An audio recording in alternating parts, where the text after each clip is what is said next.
Righto, boys and girls, yes, you've reached Nicko here. Well, actually, you haven't, because I'm not actually answering the phone to you. You've reached Metal Sticks, and I would love to speak to you and call you back at some time or the other. Please leave your name and your number and all that mumbo-jumbo and good stuff, and I may get back to you. Goodbye. Metal fans, are you ready? Welcome to Metal Sticks, the show you've been waiting for. We celebrate heavy metal. Across our episodes, we're unleashing interviews with icons. Our Roll with Nicko, a deep dive into the stories behind each snare in Nicko's collection, as well as other Iron Maiden memorabilia. And to wrap it all up, Wear, Tear, and Care, where Nicko shares his tips to keep your drums sounding and working at their best. So here's part 2 of our interview with Mikkey Dee. Guys, make sure you check out part 1, and here's part 2. Yeah, looking forward to it. We had a great meeting a couple of weeks ago and had a lovely Zoom meet together, which went fantastic. So I hope you enjoyed. This is part 2. Mikkey Dee. What happened, if I may ask? I went off on tour, and Horst Link, the owner of Sonar, asked me to take him on the road. This was my story that happened. So I took him out on this clinic tour that I did with Phil Hilborn Band, and Horst asked me to teach him the ropes. He said, like, I want him to understand what you, as the drummer and one of our endorsees, would need. So I taught him, please, when I'm playing, if I ask you to come, if I run out of water, make sure I've got my water, make sure the kit's, we're all specced up. And he did okay. And then I had a meeting to go into Japan and Australia, Fear of the Dark tour, I think it was. I spoke with the Horse and John. This is my story, and Mike, you can tell yours in a minute. So I sat in Horse's office, and he said, "What do you need for us to send to you, for you?" I said, "Just duplicate my drum kit and send it off." And he went, "Okay, John, you make sure that drum set is built and sent." And I gave him a good year in advance. So when I got to Australia, or actually New Zealand was the first gig, my drum tech that time was Walter Gemeinhardt, Charlie Benante's old drum tech. I don't know if you remember him, Mickey. Yeah. And he called me at the hotel. He said, "Nick," he said, "we got a bit of a problem." I said, "What's that?" He said, "They've sent you a signature a Sonar light kit, and it's a 7-piece. He said, "It's got a 22-inch bass drum and a 16-inch floor tom." And I went, "Oh." He said, "I put new heads on it, I've tuned it up, it sounds okay." Well, this was the catalyst. At the end of Hallowed, I used to stand up on my floor tom and give it all the bend the sticks like a Davies going, Rami bar, woo, woo, woo, and I'd be like, and I'd sit down, count to 1, 2, 3, 4, diggity-dit, right? And I'd stand on the floor. I stood on this floor tom, and it went ping. It went one way. I fell on my drum stool, right? No. Hurt my back. I ended up picking the floor tom and throwing it up in a lighting truss. In those days, it was all the old power cans. You remember those? Yeah. So that's pinged around a lighting truss. Bruce has now walked over because he's heard me trash the kit. And the floor tom came out of the lighting truss, nearly hit him, come down and hit him. So he's picked it up and thrown it back at me. And we hadn't finished the set. We still had Number the Beast to do. So, it was a mess. So I phoned Dr. Sonar and I said, to Karl Heinz answered the phone and managed to get through. And I said, "That's it, I'm done." It was just a mess. And here's the rub on this story. I get to Sydney, right?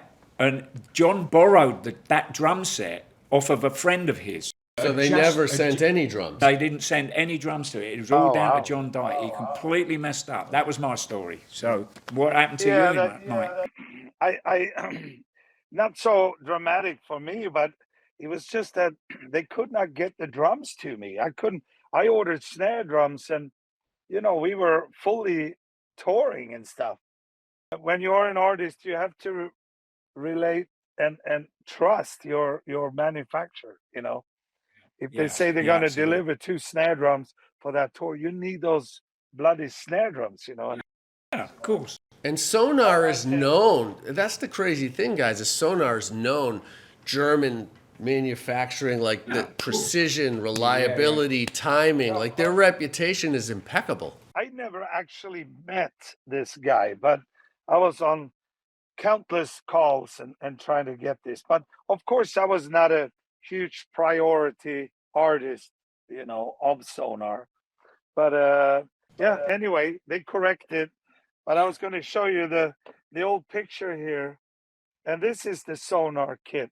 See if you can see. Oh yeah, my goodness. It's the old teardrop kit. Yeah, I mean, you showed me this picture. I remember you showing it to me. We were in the bar That was a in gold Germany. sparkle, and I showed it to the guys at Sonar years ago. I said, and to tell you the truth, it's probably just a coincidence that it was a Sonar kit.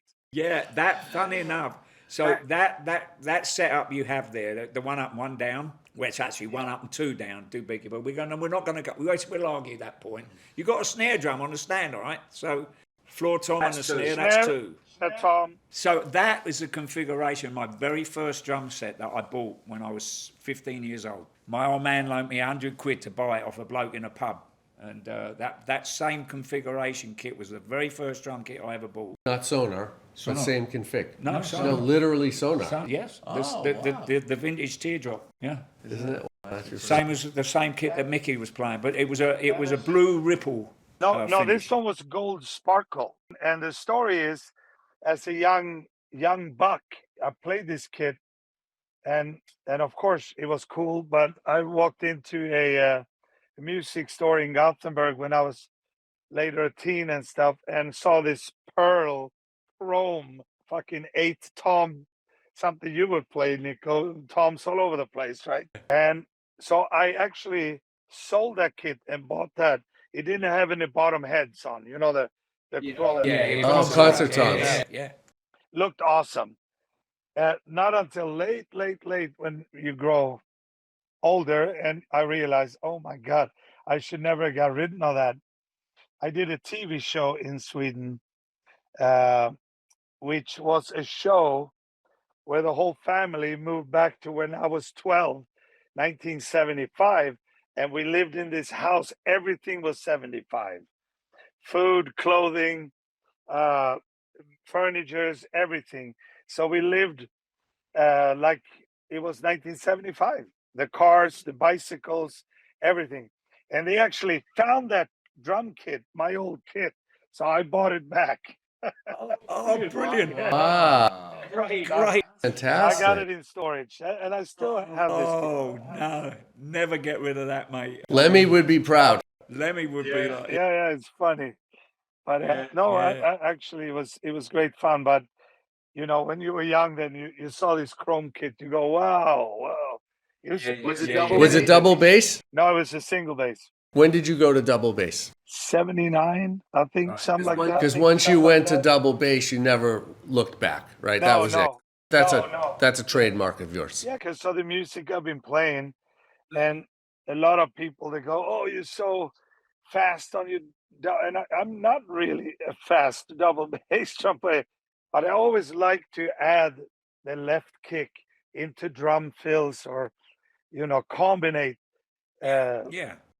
snare rolls, tom rolls with a kick.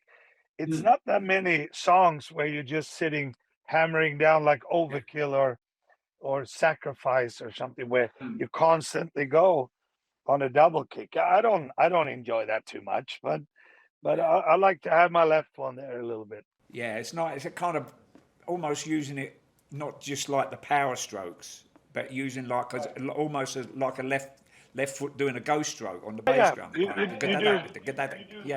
do little. You color up your drumming a little bit with you add the left kick and stuff, and combinations of rolls and stuff, But today with a lot of the new pedals and stuff, I mean, people do that with the single foot today, Yeah, I know, it's crazy, isn't it? I mean, the technology from the actual hardware now. I mean, okay, the BDC have the casino hardware, which has that incredible design with the dice in. I think I showed that to you. You remember, Mickey? But then you take it down to the floor, and the pedals, the axis, those light aluminium, those incredibly light, fast pedals. And of course, the thing is, Mike, I think we talked about this. You have to have a pretty stiff spring to get the rebound off the head. You got to get that pedal head, that beater back quick to get back over for the next beat. Yeah.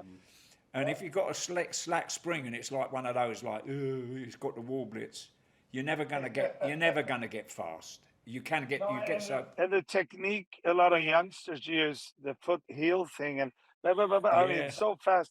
For instance, It's crazy. It's crazy. I jumped up on Cozy Powell's kit when we toured with Black Sabbath '95 when Cozy were playing drums. His fixed and welded old Speed Kings, you know what I mean? They've been fixed and mended so many times, you know, welded together, and they were rattling, and they were like, I would never even dare go out and do a show with these because that was fantastic. It's like old cars and stuff, you know. It's a charm in what you like, you know. And but personally, I like to have a little bit of I want to have a bit of resistance in my kicks, you know, to be able to control them better. If they're too loose, they just flop about. I don't have. I'm not used to controlling a pedal that is too easy either, you know. I want to have a bit of resistance to it. So the DW 5000 I use are fantastic. Single chain. Single chain. Yeah. I think I had the Accelerator 5000s. Yeah. When, you know, before I changed to the 9, I just preferred the foot plate of the, you know, because I play in bare feet, and you know, the 5000 was better than the speaking. That's why I went with the change from speaking, because it tore my feet up, and I ended up having to play in boxing boots, the old Lonsdale boxing boots. But I always loved to play in bare feet, and so the 5000 had the number down, and that kind of was okay, and I thought, oh, this is all right, but that tore my foot up. But the 9000 is smooth. Yes. And it kind of got the name, but it's not embossed, and so you know that I do like the 9000. You don't cut your foot when you're playing. No. Yeah, I can't believe, Nicko, that you play barefoot all the time, because I like just I like to have a sole that's pretty sturdy, actually. Yeah, I get you. Yeah. Something like this I'm playing, you know. Yeah. So you got a little bit thicker sole on that. Shoe in I see. itself is very light, but the sole has a sturdy base. I like to play like that. Sometimes if I sit in my socks or barefoot, I think about you and I go, I can't believe Nicko's banging away with his bare feet. I don't know very many drummers. There are a few. I mean, Rick Allen plays barefoot as well, and you know, since he's mid-80s, he's played a lot of triggers on his left foot. So, but he's still, you know, there's a lot going on down below. I don't know anybody else. I don't know anyone. No. I know. I saw some guy playing, and I can't remember his name, but I was like, "Oh, he's playing in bare feet. Ooh, that's handy." But no, it's just a feel thing. You know, when I was practicing when I was younger, it was practicing bare feet, and it didn't really bother me because I was just trying to, you know, get to learn the rudiments and play along with records, and it wasn't playing powerful or anything like that. But I miss to sit in your little cage there, Nicko, and have a beer and watch you play. It's been awesome every time. You used to have a glass of red wine there, and I know you're not drinking anymore. It was great. I know, it was great. Yeah. And you have the drums. I never understood that deal with how you set up. Your right cymbal almost tilts the wrong way, actually. Yeah, well, the reason for that is, and you know, maybe our viewers would you know, go, why is that? Why do you have the angle of the cymbal? So I always had, when I had my 4-piece kit, I always played with the hi-hat really high. And I just, you know, it was maxed out, and you know, as high as I could get it. And that's followed me all the way through my drumming career. So rather than take the hi-hat down, I had to put the tom-toms up above it. Okay, I went from a 22 bass drum that I had when I first played with Pat, and when I was with Streetwalkers, I had a Heyman 5-piece kit. And then I went to the 24 bass drum, and the toms were higher. And so that's why. So when I had the cymbal, then I went to the 15 and 16 on the right-hand side. I had to put. I couldn't play that cymbal straight like John Bonham. Like I used to love playing with it flat. I had to tilt it, and so I had to find that maximum position where it wasn't too much of a stretch to get to the bell, but at the same time I could actually hit the 13, 14, 15. You know. So that's why that cymbal is like that. It's basically so I can spank the bell, you know, and not having to go like this, and it'll be up here somewhere, getting over, well, you know what I mean? For me, Nicko, I kind of went the opposite way because I played so many shows, you know. I was very worried about angles. Yeah. I wanted to be able to sit straight and Yes. hit from more above where the power That's was right, yeah. instead of from within. Right. Yeah. So yeah. my snare hand, I angle up my snare more and more to have straight lines when I hit and keep my shoulders up 90 degrees in my knees, my legs. So I'm sitting fairly low. And then I have to really stretch up to reach my toms. Yeah, it keeps your posture good because you gotta like be straight to get over the top. You know how Yeah. people sit with their backs. That's me, unfortunately. Yeah, and then you get back problems. I have to kind of sit straight, and my cymbals are positioned where I have to kind of like what Cozy Powell had, you know, stretch out to reach them. You know, when you sat behind Cozy, he had this swinging. He played like he was swinging, and he got into his playing as well. You know, it's unbelievably interesting to see. But that helped me do 200 shows a year. You know what I mean? To be able to take care of my angles, and also you get this kind of whip effect if you hit from above than from within, like. And the more tired, the more tired I get, the better I play somehow. I don't know. I just get fucking angry. I always got into trouble for when I was tired, I'd play faster. Yeah, people do. How bizarre is that? I mean, you'd think. Be honest with you. If you're tired or hungover, you know, and you feel like, oh gosh, I don't know if I could do the gig. You're feeling tired, a bit fatigued. Oh, come on here. You know, and the rest of the poor guitar players are looking at you going, what the hell are you doing? Yeah, I had Lemmy come up to me a couple of times and say, you're giving me a fucking heart attack, because I was probably hungover or tired or something. And you compensate because you feel so down.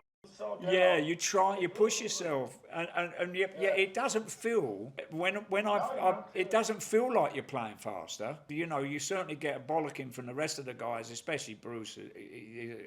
When I used to play Hello too quick, it was difficult for him to phrase the vocals.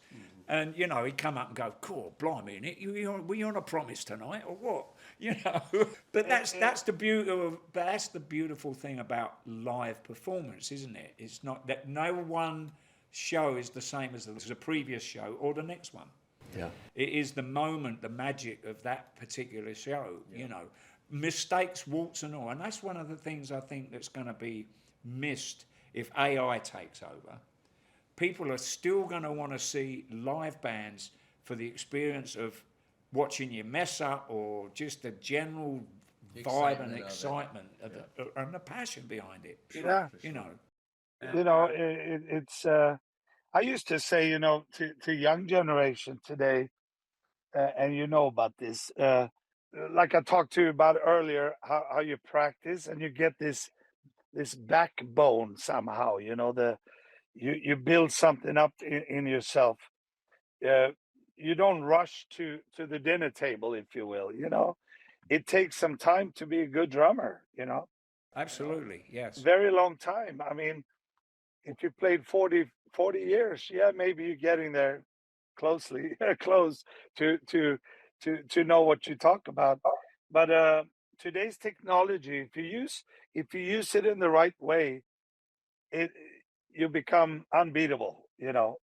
But you got to have that old-fashioned way to sit and play. Absolutely, you know, And the discipline. Yeah.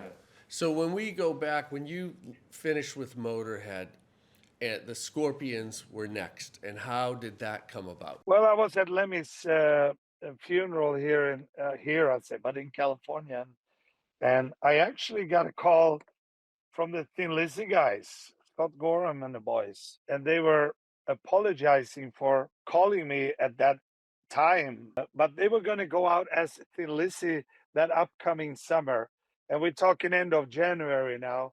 I'm in LA, Lemmy's ceremony funeral, and they said, look, this summer we're going to go out as Thin Lizzy, and that's one of my favorite bands through all years, you know, and I was very, very honored to be asked.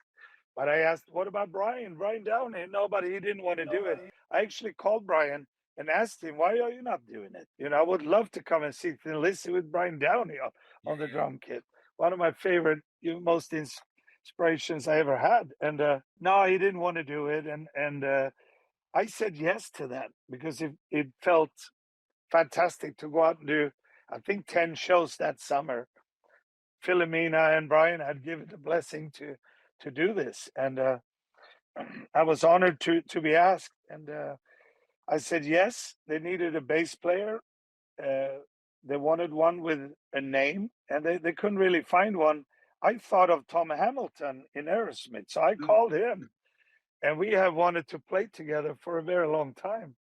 So he got happy about it, and he said yes. The second everything was together, so I get the call from Matthias, are you in Gothenburg? Yes. This was a Wednesday night. He said, can you come to Luxembourg tomorrow? And I go, what the hell? Friday, we have the first show on the European tour, or second leg of the European tour. And I go, what's going on with James? Now, well, if you can come as a stand-in, we're going to tell him that we have a drummer here. And if he keeps fucking up, you know, having some health problems he's battling a bit with the booze and stuff, we're going to put this drummer on stage. So I said, all right, sounds fantastic. I kind of realized that it might be more than just come and hang out for 3 weeks, you know. So I actually went on tour with them, secretly tagging along behind them. We did a couple of rehearsals secretly in dressing rooms where they put up a small rig. Me, Rudolph, Matthias, Pavel were rehearsing. Klaus came and went a couple of times, and he played those 3 weeks and did it well. He did great. But the boys called me back right after that and said, can you finish out the year? And I said, yes, I can. So I had to call back to Thin Lizzy guys and say, I got the Scorp gig, kind of. I have to bail out. And Tom go, oh, you motherfucker. He said, yes, but I said, I'll do anything I can to try to find a drummer. And actually found Scott Travis in Judas Priest were not doing anything. So he came in and did a hell of a job. So fantastic drummer. So they did the 10 shows, and they obviously did fantastic. And I went out with the Scorps, and there we go. And James never, unfortunately, came back. You know, I didn't want to take his gig. He's a good friend of mine. I known him since the Kingdom Come days. But I actually told him when I saw him at Inglewood Forum we did in LA. He came to see us play with me, and I took him back there and I said, that was your fucking seat, my friend. You fucked up. He kind of couldn't do it anymore. And he said, yeah. And he said, you know, I'm happy it was you, Mickey, that got to play with Scorpions. You're going to do a hell of a job. And so there was no hard feelings about that. But unfortunately, he had to step down, you know. Yeah. And here I am, almost 10 years, and it's been a fantastic trip with these guys. I mean, here I'm stepping into a band that at that time have played 50 years, and I'm supposed to take charge of these guys, you know. I'm supposed to show them what they cannot be without, you know. And I think, again, if I join a band, I like to make a difference. I like to make a positive difference not just say, "Hey, who's playing drums?" Oh, this guy's sitting back there and tapping away. You Yeah. know, I take a lot of space in a band. I'm very forward. I love hanging out with my fans. I'm like you, Nicko. We always been the guys out there, you know, face out there, hanging out, talking to fans. You know, taking a lot of space in a band, not just sitting in the background and tapping away. You know, that's not me. No, you put your fingerprint on all the guys bands you play with, mate, and none more so than the wonderful Motorhead. But with Scorps, they've been so established, from Herman onwards and Right. James, and then when you came in, it was like an explosion. I think that was something that they needed at that time. I know that James was a great player, a wonderful guy, but he had his demons, and unfortunately they kind of won, that battle. But you came in and you put your fingerprint, that indelible Mikkey Dee groove and power behind these guys. That, I mean, they've always, to me, been they're not like a pop band at all, but they've had success with these wonderful songs, but they're really a hard, heavy rock band. Yeah. I mean, Matthias has always been, to me, one of my favourite guitar players. Mick Mars is one of my second favourite. And Rudy's Rudy. He's just got this incredible personality, and he's like you, but out front. Yes, and the rhythm is That personality, unique. and then of course you've got the wonderful Klaus, and he's so unique. It's Klaus as soon as you hear him sing, and Pavel he's come in and it's such a great part of the rhythm section for you. But it's amazing, you've sat back into these guys. They've been out on the road 60 years, that's 10 years longer than Maiden, and I'm thinking, God, blimey, that's crazy. It's funny, when we rehearsed, I had one full rehearsal with Scorpions. I had to learn all these songs on a DVD, actually, before I went out on the trip. And every day that James played, I was in the audience learning. And I said to the boys, I think we came to Munich, and I said, if something happens, I think I got it down now. Yeah. But, we all all know the songs, but there was meddling, different endings, different beginnings. It was a lot to memorize. But we did rehearse one full day before we went to North Carolina on a huge festival when I actually took over. And we played to a click track for the screens to sync up with the screens and stuff today. I only use it I don't even listen to it. I have it as a small reference here and there, because I tried to play around the click track. Right. You lay back a little bit in the verse, and you kick back in the chorus, you make it move a bit. But it's funny when Klaus and the guys said, when we playing like Blackout and Tease Me, Please Me, go, are we playing faster? And we weren't playing faster. It's the same beats per minute, but you just have to give them that kick in the ass, Yeah, push. give him a kick up the bottom. Yeah, brilliant. I said, I want to make us tighter and harder. I'm going to motorize you, motherfuckers. That's what I. Mickey, as we're in 2025, you had, and I know this is public information, so we're not giving anything away, because we're all friends here, and we know certain things that are not always public, but this was public, that you had a health scare. Oh yes. That was very, very intense. What happened, and how are you feeling? I got caught with sepsis, and I was in the hospital for 5 weeks, struggling really. From the beginning, it was a struggle for my life, basically, I would say. I did not realize that at the time, of course, but the further down the road we went, I realized how serious this was. I had 3 operations on my right foot and calf. They had to cut open 3 times and stop the infection. That my foot blew up like an overcooked Christmas ham. It was like unbelievable. And my liver and gallbladder was shutting down. I was yellow, and I had a tremendous infection in my body. So I was fighting heavy for that. and I had so many doctors involved, from orthopedics to internal into infection. 3 different hospitals in Sweden, and the nurses and doctors did an amazing job to keep me alive and not to even amputate my leg, because that was very close to cut that bad boy off, and then I would probably be happy. I practice a lot on my left to joke about it. Well, yeah, there is that. But Yeah. it was very tough, and I'm still not recovered. I mean, inside I feel great. I'm not bacteria free since many months, and but the foot in itself kind of hurts in the joints. It's going to take a long time for the swelling to kind of. I'm sure it's a little bit inflamed, and when I use my foot so much, it hurts a lot. By the end of a set, I have to kind of limp off the stage a little bit because my foot hurts tremendously. With that said, I'm playing a full set, and I feel that I'm reaching the level where I should be.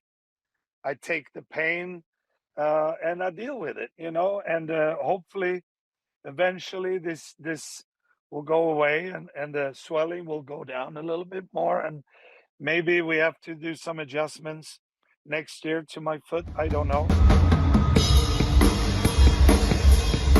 That's when my son Marcus stepped in and did half a Scorpion show in Mexico City, because we had to do this one-off show, and my foot was not ready for a full show. I could do maybe 2 or 3 songs, and then the foot was done. And Marcus learned the whole set, came with me to Germany, rehearsed, learned the set, and we flew to Mexico City. And I played 6 songs, and he went up and did 7 songs, and I did the 2 encore. And Brilliant. it was brilliant, and it was 100,000 people in the audience, and he never done shows like this. 20-year-old guy, boy, and he's an amazing drummer. I know that. He jammed with Motorhead when he was 7 years old. I video stuff when he's banging away. I showed Steve Luca to that one time, and he said, "Man, that guy's got the whack, Yeah. And so he actually saved my ass there. And I remember telling him the night before the show, I said, "Marcus, I forgot to tell you something." And I go, I should have told him weeks ago to prepare himself to walk up my pyramid drum riser, which is pretty high. And because we don't have any amps, like you guys had so much stuff around you, Nicko. But when I get up there, I'm so alone, and the boys are so far away from me. And I wanted him to prepare mentally that he walks up there and not, freeze up and be scared. Just prepare yourself you've been on my drum riser many times, Marcus, and you see the audience, and you have the boys. Matthias is way off to the left. Rudolph is way off to the right. And you have to take charge of a band that played 60 years. You have to look at them. You have to give them signals what you're doing. And you go, "Dad, thanks a lot for telling me this now." I felt sorry for him, but I said, you need to prepare now. Yes, yeah. On the flight over, when you go to bed tonight, you got to think about how it's going to feel to get up there. And he went up like he'd never done anything else. He owned it, right? He owned it. "You can fly home, Mickey. Get out of here." Bye, We mate. keep Marcus. The only trouble having a drummer of that age is the band, it makes everybody else look really old. Not that they're not already, but he did it. you're the baby in the band. How old's Pav? He's younger than you? Who? Pavel is 1 year younger than me. Yeah. Oh, okay, yeah, okay. Well, thank God everything worked out. Thank Yeah, God that you're well, Mickey. You're looking great, and you're playing amazing. The shows that I've seen recently sound better than ever, and thank God that you're. David, they actually do. This set we have now celebrating 60 years is great. We got the 70s medley in there. you know, Loving You Sunday Morning, a lot of the older stuff, and it's great to play them. And the production is awesome, fits us very well without taking overhand, you know, because that sucks sometimes when you watch a band and you realize after the show that you haven't even seen the band. You've been looking at all this shit going on, you know. Yeah, So it's a good yeah. balance right now, and people seem to really appreciate this show. We're really happy to have had you on the show, Thank you, Mickey. Mickey. I was going to say, when I last saw you, oh gosh knows where that was, you gave me a couple of different pairs of sticks. You play with 2 different weights of sticks. 3. Oh, 3 different weights of sticks. Actually, Nicko, I explained this one. On the butt on the drumstick, Yeah. I have a red, green, and black. That's it, The yeah. stick in itself, I prefer 62 to 64 grams. So the stick weighs kind of the same. All the stick weigh the same, but where the weight is distributed in the stick, the black one is very front heavy. The green one Okay. is kind of medium, and the red ones are fairly in my hand, so they feel lighter. So if you take a song like Sacrifice with Motorhead, which has a lot of ting-a-ling shit, as I call it, ding, ding, ding, ding, ding, ding, ding on the bell, right? I used a red one for my right hand and a green one on my left hand. A song like Metropolis, a lot of quarter notes, I have a black right one and a black left one. So I'm very particular there because, you know, you get a box of 1,000 sticks. I have to sit and go through every single one, light, medium, heavy, you know. It's brilliant. It helps me. Or a song with a lot of ghost notes. I prefer a red left, maybe, and even a black right. So it could vary completely depending on songs. And just so the boys and girls know, it's the Vincent, and it's spelt with a W at the beginning. And drum heads, Heisty signature, cymbals, and of course the Sonar drums. Yeah. I stick with these guys forever. Yeah, and I don't blame you. They And are. check out Mickey. We did a rundown with Mickey. Yeah. That's absolutely fantastic. So everybody has to check that out. And we'll be doing another rundown when you're out next year. Absolutely. So there's going to be And some great if updates people coming. wonder what I was shoving up my lip, it was the Swedish snus here. So Oh, he got the old snuff I doodle. didn't let people know. You never leave home without that. No, I don't. Well, listen, Mickey, it's been fantastic. Thank you so very much. And we're going to let you go now and wind up. God bless you and your family. And please give our love to all the guys when you see them tomorrow. And I hope to catch you out on the road soon, mate. Yeah, great to see you both. And I hope really to see you in person soon. Absolutely. You will. Mikkey Dee, great to see you on another episode of Metal Sticks. Oh, sticks, metal. Oh, yeah, now you do it the right way. Oh, All right, guys. oh, mate, God bless you. Bye, Mickey. Bye, mate. Ciao. Roll with Nicko from the Book of Souls tour. Nicko had Sonar make 4 snare drums for the Book of Souls tour. 2 6.5s, 2 5s, with this artwork on it, and out of Sycamore, which Sonar has never done since and had never done previously. So these are 4 of 4 snares, and Nicko's going to take us through this iconic tour and these iconic snare drums. Yes, hi, boys and girls. Yes, roll with Nicko. I can't do my right hand. Go on, fight. Anyway, this was actually my #1 snare, and I know that because I've still got the original head that was on it when we finished the Book of Souls tour back in 2018. And this is a 6.5-inch Sycamore wood blend. I think it's maple sycamore, if I'm not mistaken. It's 12 ply. Obviously, there's a wrap on it, Book of Souls wrap. And if you notice the hardware, it's 10 lug. Die-cast hoops, which I've always preferred to play. They give a bit more flexibility on the impact of the stick. and it doesn't sort of tend to detune as quick as I find die-cast rims tend to detune quicker. But all 24 karat gold plating. This belonged to the Book of Souls rest of the drum set, and as I said, as David said, there were 2 of these made, a 6.5 version as well as 2 5s. I asked them to do the 5s as well because I like to, you know, sometimes I preferred, you know, some of the Premier snare drums that I used in the past. I used to use a 5-inch, and I quite liked it because I could get it a little bit cranked up a bit more, had a lot more top to it.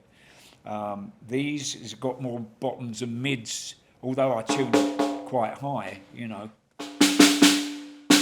I like that, and great. So yeah, I like the way this looks. It's completely different to the way they made the Premier snare for me, but hey, you know, this is Sonar at their best. They had this incredible throw off, which I love, and 42 strand snare on the bottom, which I've used forever, emulating Mr. Bonham.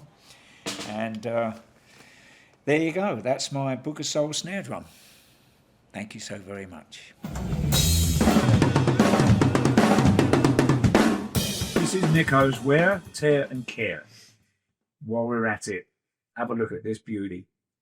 This bass drum pedal was actually made for me by DW, made gold for the Book of Souls tour. If you guys and girls, if you're familiar with that tour, I had a gold-plated Sonar SQ2 drum set built for that tour. This is when I went back with Sonar after Premier decided they didn't want to make British drums anymore. So I left Premier and then went with Sonar for 4 years. And John Good and the guys at Garrison at DW asked them, I said, can you make me a gold bass drum pedal, or the whole thing? And they went, yeah, of course we can. So this is one of the spare. They made 4 of them for me. I don't know why they made 4, but maybe it had something to do with minimum orders. Who knows?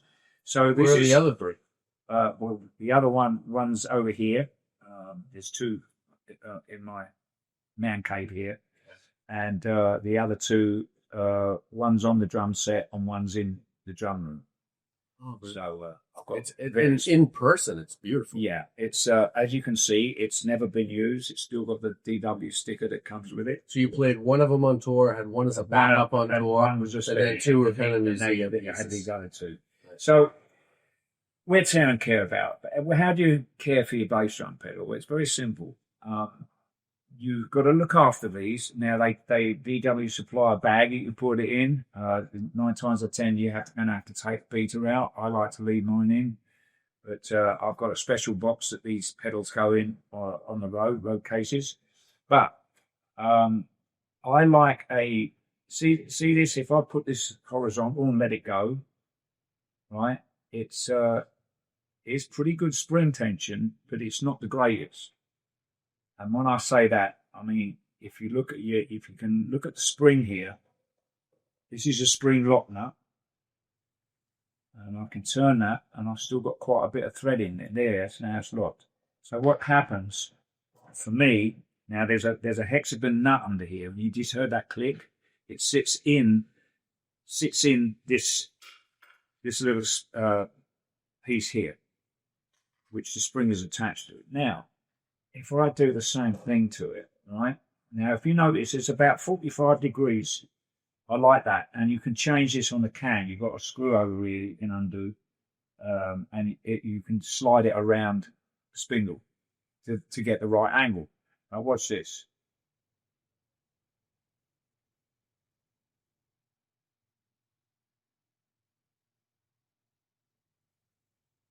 See how much longer it's taken to stop? A lot longer, yeah. Right, it's still going. Now, you're going to be asked yourself, well, what's that got to do with anything, Nick? Well, what happens is, listen, we all know, when we run, right, we're doing this when we run, right? It's almost like running on a bass drum pedal. Now, we know we can get that speed when we run fast, right? So when we get that bass drum beat coming up onto the bass drum, If it doesn't go back quick enough, you're never going to get the speed out. Oh, it was your fault. Excuse me, boys and girls. I'm just wrecking the set. So it's important that you have that spring tension to release the beater get ready for the next strike and the next note. So if it's too weak, it won't come back quick enough it'll come back a little bit, but you want it to come back and give it, so you've got the momentum for that to keep hitting the bass drum real quick. But it takes a bit of, it takes a lot of pressure on that foot plate. Now, here's another little tip. When you're doing fast single strokes on a single pedal like this, if you take your foot back a little bit, you extend the fulcrum of the whole thing. So you can get, for a little bit less effort, the same kind of speed, but you don't have too much control over the dynamic of the beat. It's pretty much the same. You can't do a slight light, if you want to flam it and I can't do it without the drum set, but that's a tip that I learned. Taking my foot back a little bit extends the fulcrum of the, what you're doing. As opposed to playing it up. Yeah, up here you've got more control over each note. And when you want to do the quick singles, you're doing the triplet pattern. Go back and you get more speed. Less control but more speed. So when you're playing, you're switching techniques depending on if you need the control and you have more dynamics, or if you just want to do something fast that's just kind of an autopilot fast. Yeah. So people say you've got a fast foot, Nick. Well, yes, I do, but I'm not. There's other guys out there seriously quicker than I am. But it's where I put the rhythm and how I interpret it and how I play it, especially with Steve. It sounds quick. I'm not going to take any that away from me. I do have a fast right foot, but it's not as fast as some other people. But that's my tip for a pedal. And also, if you want to, I find that when I've had the pedal for a while and I've probably done like 6 or 7 months of touring with it, I'll get Charlie, our drum tech, to oil it, and I'll put a little bit of oil on the everything that's moving, like up here on the spring, up here where the chain goes into the chain drive, a little bit on the bearings, not too much. A little bit of gun oil works really well, and then you can put the this is a nice. I like this. This is how you clamp the bass drum pedal on this DW9000 to the bass drum, which is really cool. It's very sweet.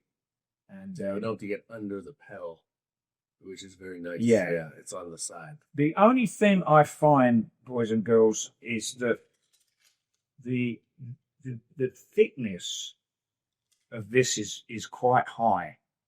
So when you put the pedal on, you have to push your bass drum forward a little bit to edge this get him underneath it.